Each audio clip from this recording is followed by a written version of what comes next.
Adobe really can't help themselves these days, can they?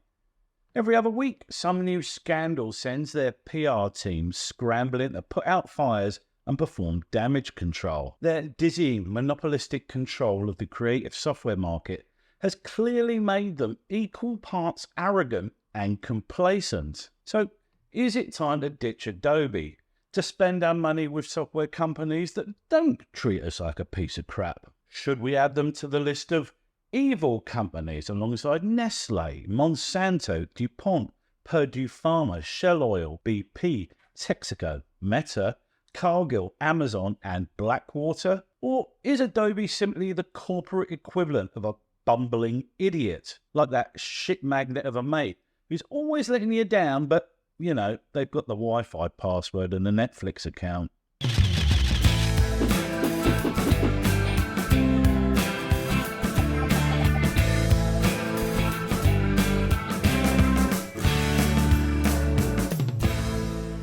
Yeah, lately Adobe seem to be walking from one shit show to the next without drawing breath. Whether it's pissing off the estate of Ansel Adams, the godfather of modern landscape photography, by training their AI on his photos, or throwing photographers under the bus by stating that AI is the new camera, or by installing endless system-level applications that clutter operating systems, constantly send data back and forth to Adobe CDNs, and occasionally accuse you of using pirated software, or being one of the first companies in the world to ditch perpetual licensing in favour of monthly subscriptions, or by locking its customers into those subscriptions such that they cannot escape unless they pay hundreds of dollars for the honour, or being so driven by profit that even the FTC in the US feels the need to step in and prosecute the company for its mercenary business tactics. That's a pretty woeful track record, isn't it?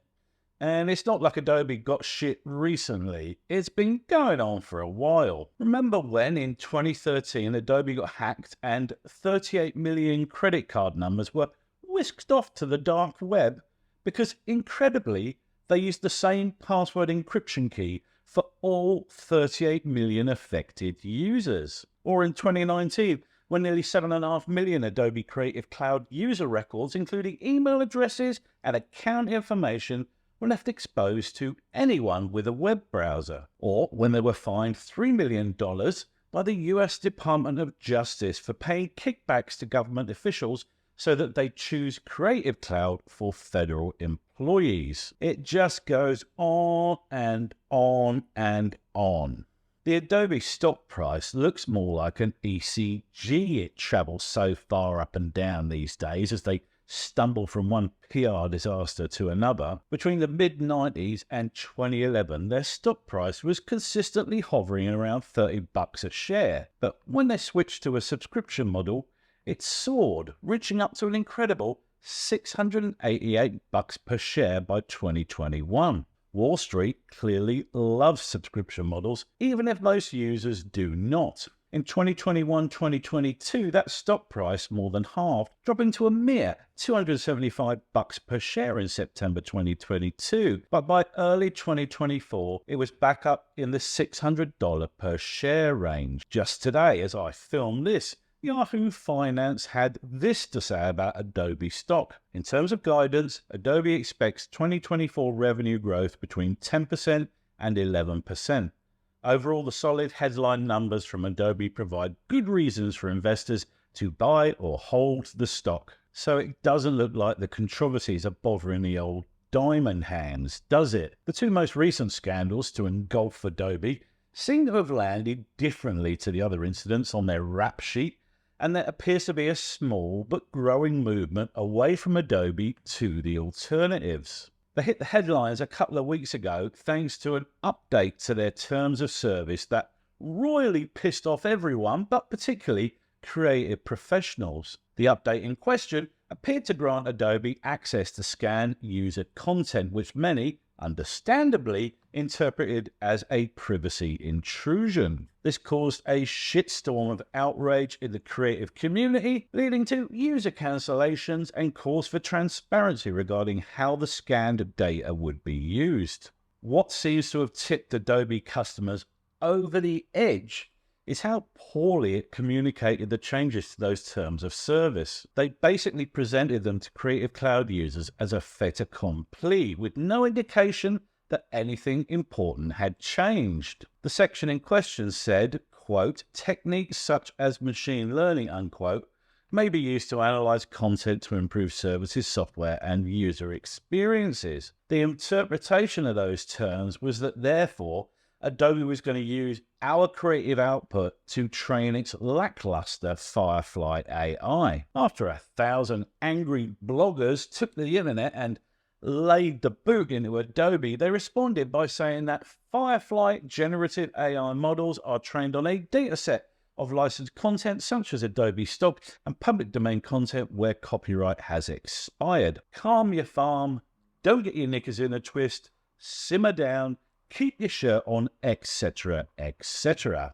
Nobody was buying it though.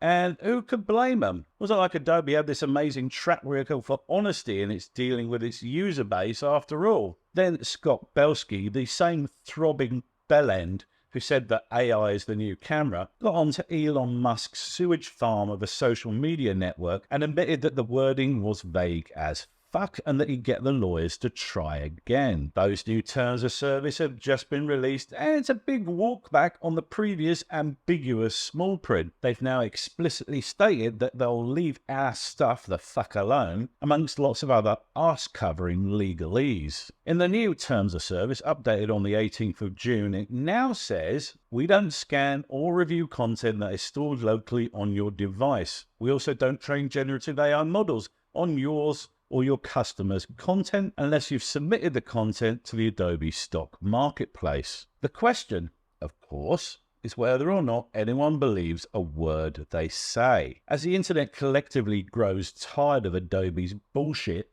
so too apparently do the government. As that terms of service saga rumbled on, a new issue hit the headlines, specifically that the Fair Trade Commission in the US had been investigating Adobe since 2022 for its predatory subscription practices. In particular, the FTC investigation has been looking into two aspects of Adobe's Creative Cloud subscription service. Firstly, they are taking Adobe to task for the Byzantine customer service process, which makes it virtually impossible to cancel annual subscriptions. Secondly, they've been investigating the sky-high cancellation fees which are due should you choose to suspend your subscription more than 2 weeks after it began. The FTC point out that Adobe used fine print, optional text boxes, and a brutal maze of hyperlinks to conceal an early termination fee that charged users half the value of their remaining annual contracts to cancel. Adobe is, of course, well known for these fuck-awful business practices, which are little more than a shakedown and a grift, more befitting Tony Soprano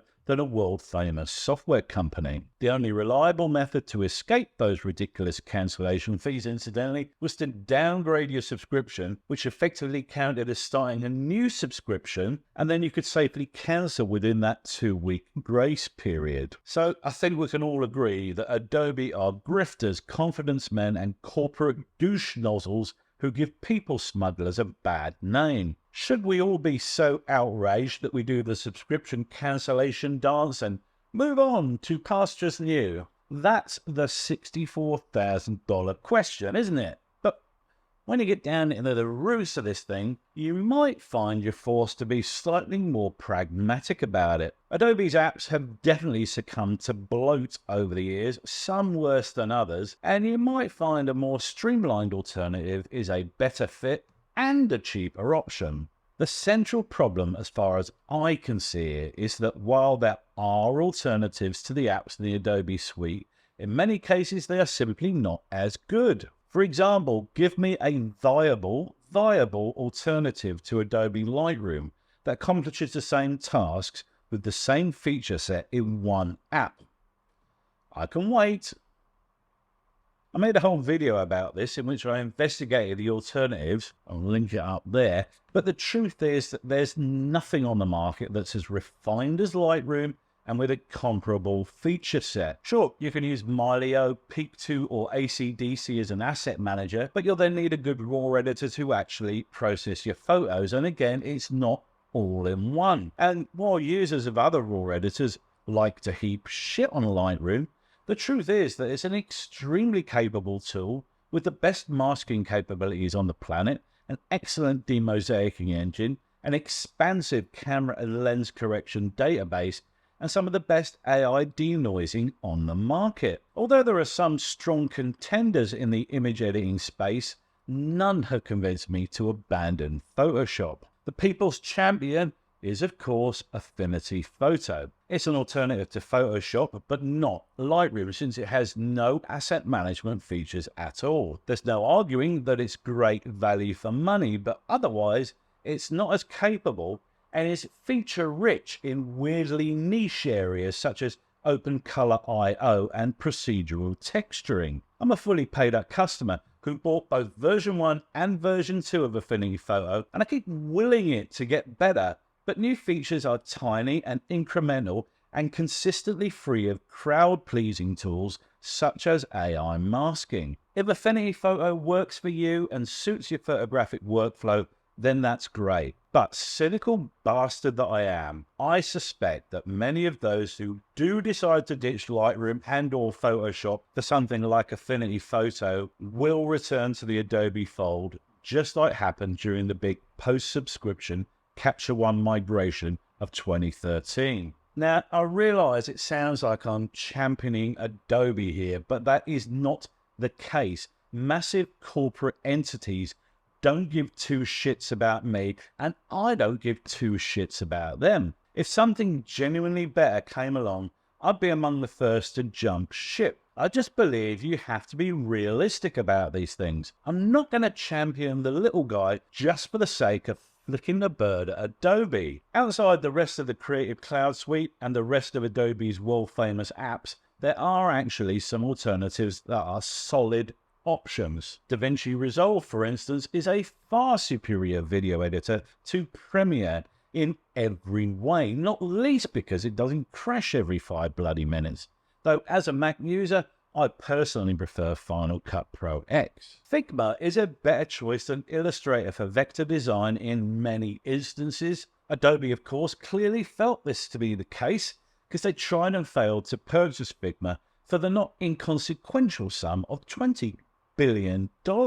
Affinity Designer and Quark Express are strong alternatives to InDesign. The latter used to be the industry standard before Adobe showed up, but while it's a powerful DTP app, it's certainly not a budget option. If I was forced at gunpoint to ditch Adobe, then the trio of serif Affinity apps, Photo, Designer, and Publisher are about as good an alternative as you're going to get to Photoshop, Illustrator, and InDesign. You might decide that owning all three of these apps outright for 137 Australian bucks, so their current sale price, is worth it for the cost savings alone. There is definitely life outside the Adobe bubble, but it's not a cohesive existence, and unfortunately, nobody else is making an interconnected collection of apps like the Creative Cloud suite. Thanks mainly to its wide-scale adoption by the professional creative community, the Adobe Creative Cloud suite maintains a stranglehold on the market.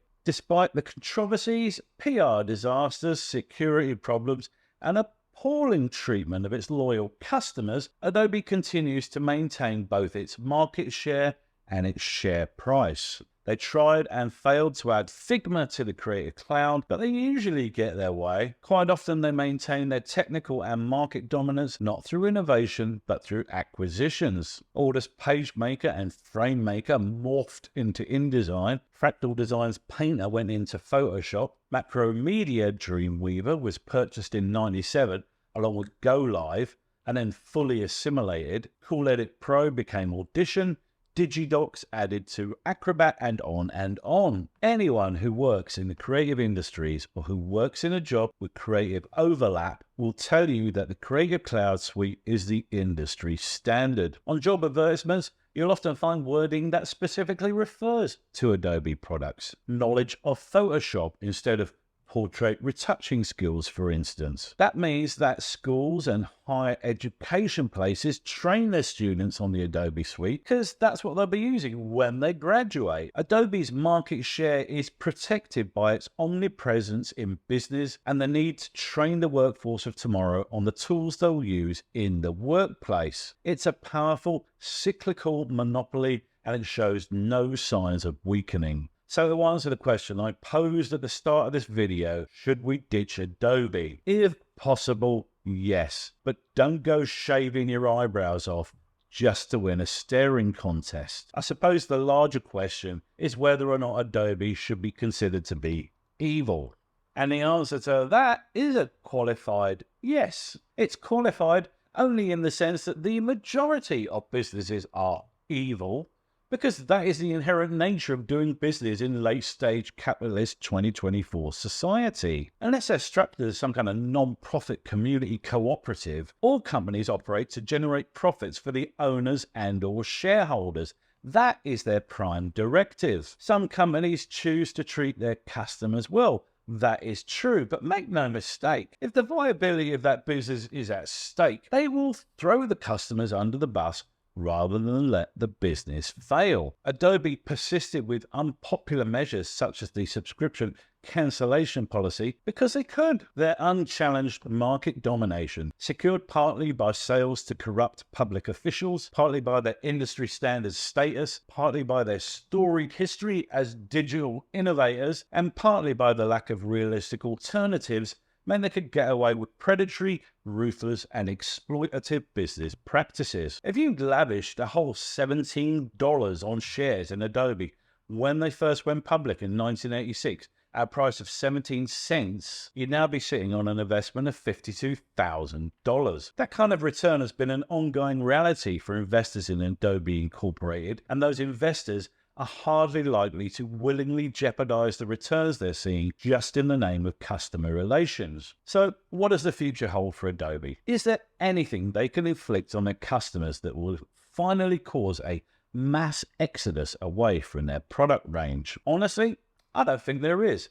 But that's not to say Adobe is invulnerable. AI-focused technologies pose an existential threat to the company, with cloud-based creative services presenting a secondary challenge. The success of Canva, Figma, and Squarespace must have eaten into Adobe's profit margins, because in each case it responded by either copying or, in Figma's case, simply trying to buy out the competition. But what could genuinely annihilate Adobe's highly profitable software sales is increasingly powerful machine learning, generative and AI-based services and systems. They've been investing all this effort in Firefly to try and catch up with Midjourney, OpenAI and Stability AI. They are not doing this out of the goodness of their heart, but because a service like Midjourney neatly sidesteps the very core of the Creative Cloud suite. You don't need to download some Adobe stock, then fire up Adobe Photoshop to make a composite, which you then embellish with 2D elements created in Adobe Illustrator, because Midjourney does it all in one and requires only the most basic